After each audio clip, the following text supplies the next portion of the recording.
YCP నేతలను కూటమి సర్కార్ కటకటాల వెనక్కి పంపిస్తుంది. ఏ చిన్న అవకాశం దొరికినా వైసీపీ లీడర్లకు చుక్కలు చూపిస్తుంది.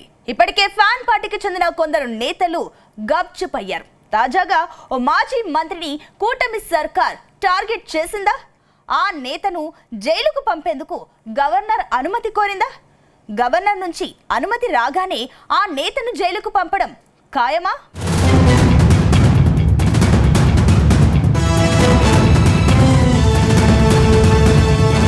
ఆంధ్రప్రదేశ్లో వైసీపీ లీడర్లను అరెస్టుల భయం వెంటాడుతోంది.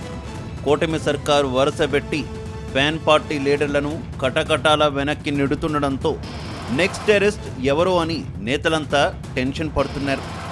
ఇటీవల వల్లభనేని వంశీ అరెస్టుతో ఉలిక్కిపడ్డ వైసీపీ లీడర్లకు పోసాని కృష్ణమురళి కంటి మీద కునుకు లేకుండా చేస్తున్నారు. ఆలోపే ఇప్పుడు మాజీ మంత్రి విడుదల రజనీని అరెస్ట్ చేస్తారని ప్రచారం సాగుతోంది. గత ప్రభుత్వంలో మంత్రిగా ఉన్న సమయంలో చిలకలూరిపేటలో ఓ స్టోన్ క్రషర్ యజమానిని బెదిరించి కోట్ల రూపాయలు వసూలు చేశారని రజనీపై పోలీసులకు ఫిర్యాదు అందింది. మరోవైపు ఈ కేసులో కొన్ని ఆధారాలు ఉండడంతో కేసు నమోదుకు ఏసీబీ సిఎస్ అనుమతి తీసుకుంది. ఇప్పుడు గవర్నర్కు కూడా అనుమతి కోసం లేఖ రాశారు. అటు రజనీపై చేసిన ప్రాథమిక దర్యాప్తు ఆధారాలను కూడా రాజ్ భవన్కు ఏసీబీ అధికారులు అందజేసినట్లు తెలుస్తోంది.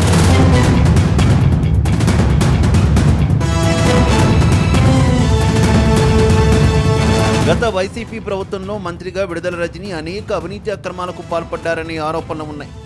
తన సొంత నియోజకవర్గం చిలకలూరిపేటలో స్టోన్ క్రషర్ యజమానుల నుంచి కోట్లాది రూపాయలు వసూలు చేశారని విమర్శలున్నాయి. అప్పట్లో ఓ స్టోన్ క్రషర్ యజమానికి 50 కోట్లు ఫైన్ వేసి 5 కోట్లు కడితేనే వ్యాపారం చేయమంటూ బెదిరించారు. దాంతో ఆయన మంత్రికి ఎదురు చెప్పలేక చివరికి 2.5 కోట్లకు బేరం కుదుర్చుకున్నారు. ఇలా వందల మంది దగ్గర వసూళ్లు చేయడంతో వైసీపీ ఓడిపోవడంతో వారందరూ పోలీసులకు ఫిర్యాదు చేశారు. పలు అంశాలపై విజిలెన్స్, ఏసీబీ విచారణలు జరిపి డబ్బులు ఎవరు వసూలు చేశారు, ఎవరి ఖాతాల్లోకి వెళ్లాయో గుర్తించారు. అందులో రజనీకి 2 కోట్ల రూపాయలు, ఐపీఎస్ అధికారి జాషువాకు 10 లక్షలు, రజనీ పిఏకు 10 లక్షలు చెల్లించారని విజిలెన్స్ తేల్చింది. దాంతో ఆధారాల ఆధారంగా రాష్ట్ర ప్రభుత్వం ఏసీబీ విచారణకు ఆదేశించింది.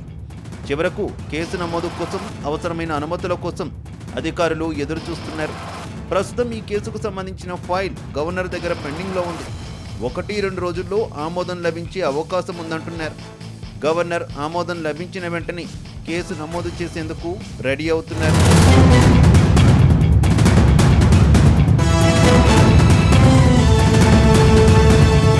గతంలో చంద్రబాబు నాటిన మొక్కను నేనేనంటూ విడుదల రజనీ ఓ వెలుగు వెలిగారు.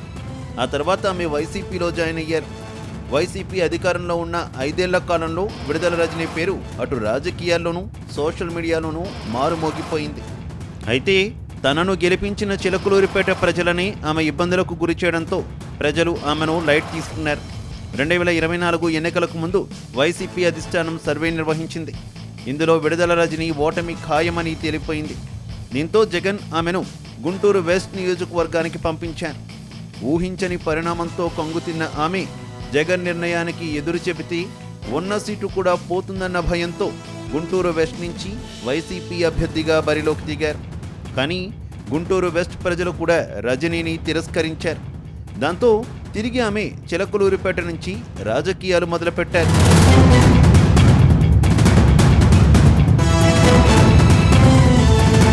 మొత్తంగా కూటమి సర్కార్ పాత కేసులన్నీ తిరగదోడుతుండడంతో రజనీ టెన్షన్ పడుతున్నట్టు తెలిసింది. ఇప్పటికే పోసాని కృష్ణమురళి, వల్లభనేని వంశీని పోలీస్ స్టేషన్ల చుట్టూ తిప్పుతూ పోలీసులు తీవ్ర ఇబ్బందులకు గురి చేస్తున్నారు. ఇప్పుడు తనను కూడా ఇలాగే చేస్తారా అని ఆమె భయపడుతున్నారట. వీలైతే తనకున్న పాత పరిచయాలతో కేసుల నుంచి తప్పించుకునే ప్రయత్నాలు మొదలుపెట్టినట్టు తెలుస్తోంది. కానీ CM Chandrababu, deputy CM Pavan Kalyan మాత్రం రజనీ విషయంలో చాలా సీరియస్గా ఉన్నట్టు తెలుస్తోంది. ఏది ఏమైనా గవర్నర్ నుంచి అనుమతి రాగానే విడుదల రజనీని అదుపులోకి తీసుకునే అవకాశం ఉందని ప్రచారం సాగుతోంది.